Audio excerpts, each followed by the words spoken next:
आज हम देखते हैं यूजीसी नेट 2024 का फर्स्ट शिफ्ट का पेपर देखते हैं।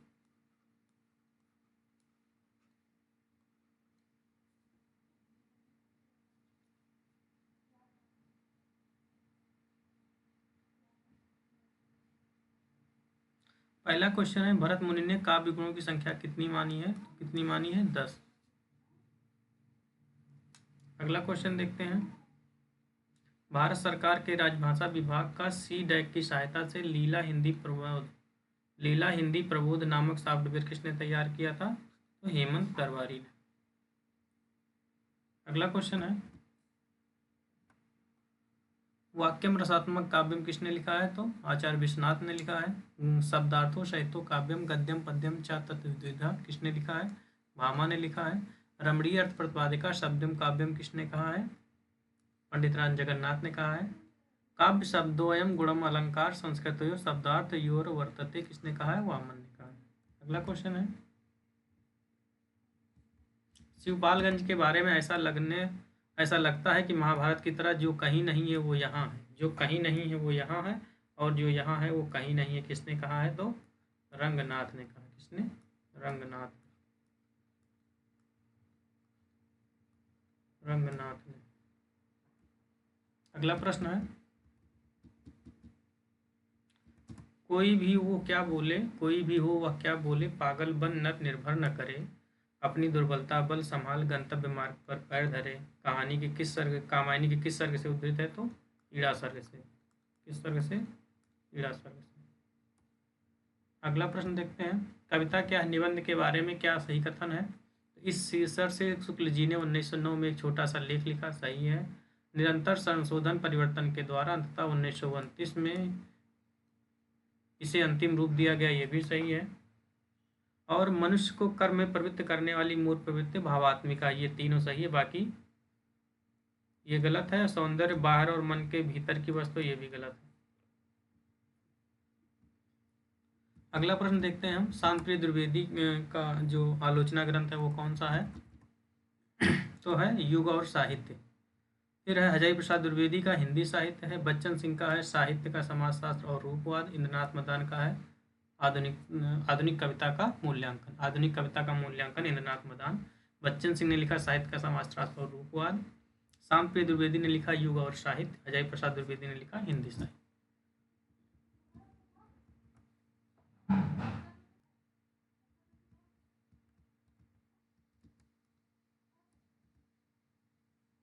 अगला प्रश्न है, जहां उपमेय स्वयं ही अपना उपमान हो जाए वहां कौन सा अलंकार होता है? तो वहां पर अन्वय अलंकार होता है। जहां उपमेय स्वयं ही अपना उपमान हो जाए वहां कौन सा अलंकार होता है? तो अन्वय अलंकार होता है। आगरा बाजार में नाटक के पात्रों को पहले से बाद के क्रम में सही लगाना है। सबसे पहले क्या है? लड्डू है। सबसे पहले लड्डू है। उसके बाद फिर क्या है? तरबूज है। इसमें छोटी छोटी बिंदी रख दो तो क्या हो गया? ये तरबूज हो गया। फिर उसके बाद क्या है? उसके बाद फिर बर्फ़ है। इसको फ्रिज में रख दो तो क्या हो गया? ये बर्फ़ की तरह पिघल गया, जम गया बर्फ़ की तरह। फिर उसके बाद क्या है? ये हो गई ककड़ी। इसको काट दो, कहाँ से काट दो, ककड़ी हो गई।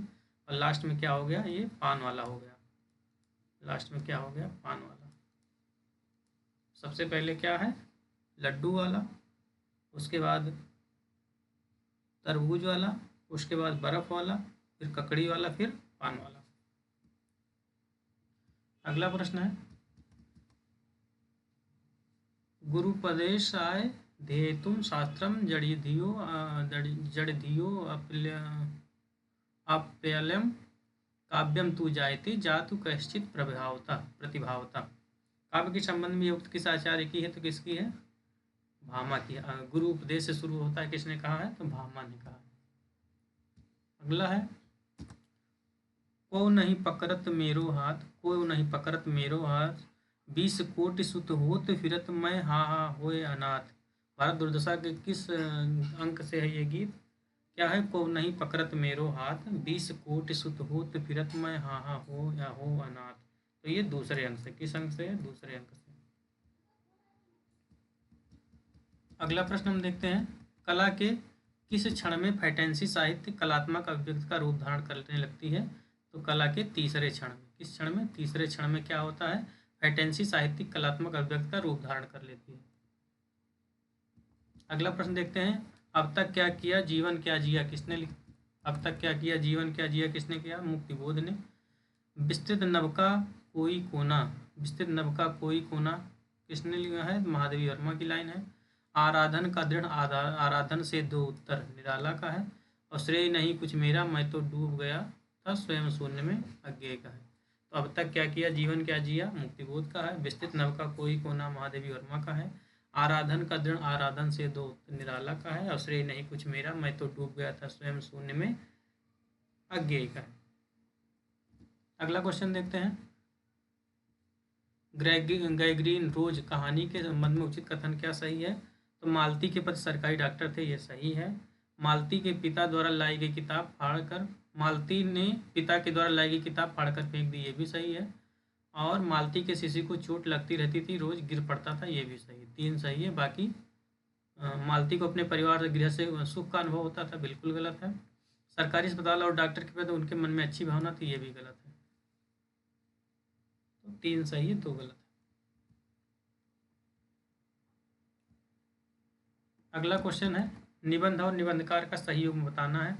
तो सब मिट्टी हो गया, माधव प्रसाद मिश्र का है, ये सही है। मुझे मेरे मित्रों से बचाओ पदम सिंह शर्मा का, ये भी सही है। और उजड़ा स्वर्ग रघुवीर सिंह का, ये सही है। क्या है? सब मिट्टी हो गया माधव प्रसाद मिश्र, मुझे मेरे मित्रों से बचाओ पद्म सिंह शर्मा, और उजड़ा स्वर्ग रघुवीर सिंह का। अगला क्वेश्चन है, जितना ग्राम गीत शीघ्र फैलते हैं और जितना काव्य को संगीत द्वारा सुनकर चित्त पर प्रभाव पड़ता है उतना साधारण शिक्षा से नहीं। क्या करें? जितना ग्राम गीत शीघ्र फैलते हैं, ग्राम गीत जितनी जल्दी फैल जाते हैं, और जितना काव्य को संगीत द्वारा सुनकर अपने हृदय पर प्रभाव पड़ता है उतना साधारण शिक्षा से नहीं। कौन कहते हैं? भारतेंदु हरिश्चंद्र। अगला क्वेश्चन है, भारत उन्नत कैसे हो सकती है का मिलान कीजिए। तो मार्किन की धोती कहाँ से है? अमेरिका से है। और क्या है?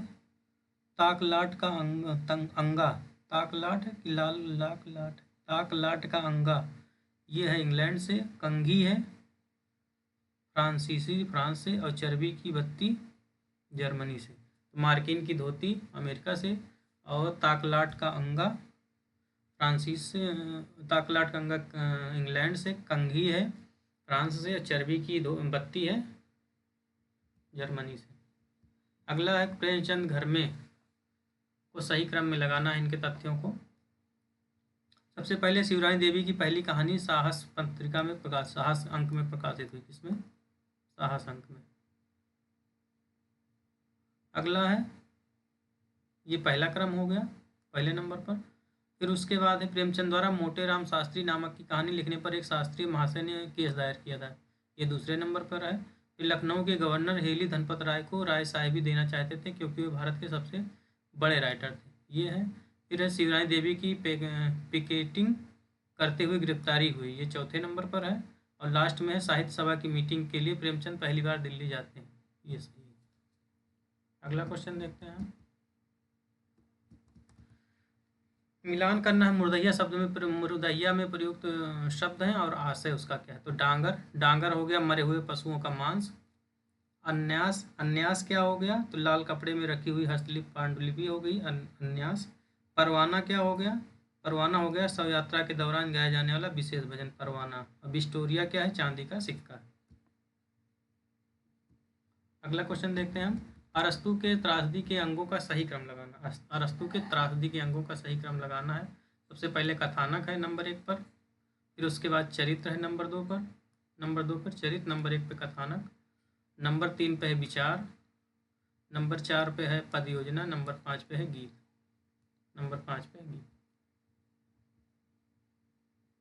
अगला देखते हैं, आधे अधूरे नाटक के पहले मंचन के संबंध में निम्नलिखित तथ्य मिलते हैं। आधे अधूरे नाटक में तो सबसे क्या मिलता है? इसका पहला मंचन दिशांतर नाट्य संस्था द्वारा किया गया। किसने? दिशांतर नाट्य संस्था द्वारा किया गया। इसके बाद इसका निर्देशन ओमपुरी ने किया, ये भी सही है, दूसरा नंबर पे। और एक क्या और है, इसका मंचन फरवरी 1969 में हुआ। तो आधे अधूरे नाटक के बारे में 3 कथन सत्य हैं कि इसका पहला मंचन दिशांतर नाट्य संस्था द्वारा किया गया, दूसरा है इसका निर्देशन श्री ओमपुरी द्वारा किया गया, तीसरा इसका मंचन फरवरी 1969 में हुआ। अगला है हिंदी की सार्वदेशिक व्यापकता के संबंध में निम्नलिखित कथन पर विचार कीजिए। तो पहला, हिंदी की व्यापकता और लोकप्रियता का एक कारण साहित्य एवं संगीत की दृष्टि से उसकी संपन्नता भी है। संपन्नता, हिंदी की व्यापकता और लोकप्रियता का एक कारण साहित्य एवं संगीत की दृष्टि से उसकी संपन्नता है। अगला क्या है, हिंदी को देशव्यापी बनाने में वैष्णव धर्म, सूफी संत, निर्गुण सगुण कवियों की महत्वपूर्ण भूमिका रही, ये भी सही है। और डी क्या सही है कि हिंदी के विकास में राजनीतिक परिस्थितियों और गतिविधियों का भी हाथ रहा। हिंदी की राजनीतिक, हिंदी कवि के सभी कवि राजश्रित थी, ये गलत है। और हिंदी प्रादेशिक व्यापक दृश्य से महत्वपूर्ण नहीं थे, इसलिए हिंदी की सार्वभौमिकता का विकास अवरुद्ध रहा, ये भी गलत है, व्यापक थे। क्वेश्चन नंबर है 73। प्रकरण 1, प्रकरण 2, प्रकरण 3 और प्रकरण 4 मिलाना है, कौन सा शीर्षक नाम से है। तो प्रकरण 1 जो है वो सौदागर की दुकान है। प्रकरण 2 जो है वो अकाल में अधिक मास है। प्रकरण 3 जो है संगति का फल है। प्रकरण 4 है मित्र मिलाप। तो प्रकरण 1 सौदागर की दुकान, प्रकरण 2 अकाल में अधिक मास, प्रकरण 3 संगत का फल, प्रकरण 4 मित्र मिलाप। अगला क्वेश्चन है गोदान में आए हुए प्रसंगों को पहले से बाद के क्रम में लगाना है। तो सबसे पहले भोला का होरी को गाय देना, नंबर 1 पर। नंबर 2 पे है राय साहब के यहाँ धनुष यज्ञ। नंबर 3 पे है दमड़ी बंसोड़ का प्रसंग, नंबर 3 पे है।